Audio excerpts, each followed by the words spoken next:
जंतर मंतर में अभी एक बेटी ने प्रधानमंत्री जी मोदी जी के प्रति किस प्रकार की अभद्र भाषा का प्रयोग किया था और बाद में उस बेटी की मां, वह बेटी भी अपने शब्दों को वापस लेती है, माफी मांगती है। उसकी माता पिता ने भी इस बात को स्वीकार किया कि उनकी बेटी ने गलत बोला है।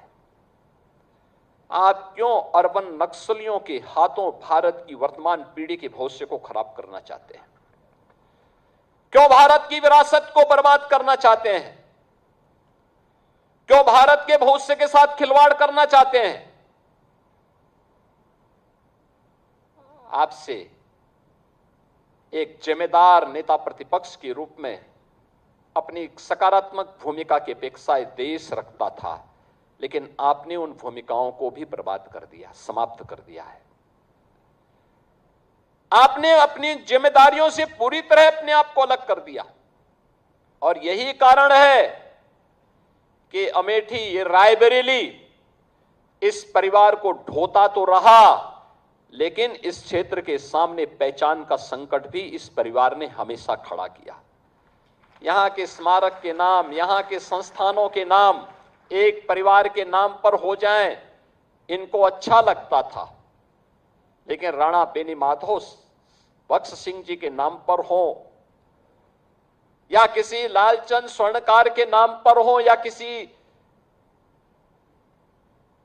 महापराक्रमी बीरा पासी के नाम पर हो, ये कभी आपने या आपकी पीढ़ी ने कभी इसके बारे में सोचा नहीं।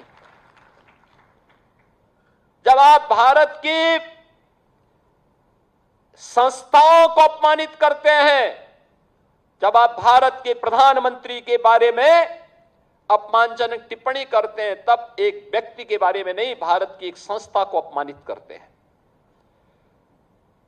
प्रधानमंत्री व्यक्ति नहीं होता है, प्रधानमंत्री भारत की एक संस्था है।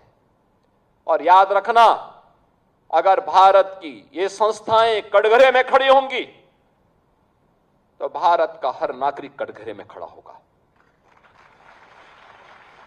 आप जब भारत के प्रधानमंत्री जी के खिलाफ अपमानजनक टिप्पणी करते हैं, अभद्र भाषा का प्रयोग करते हैं,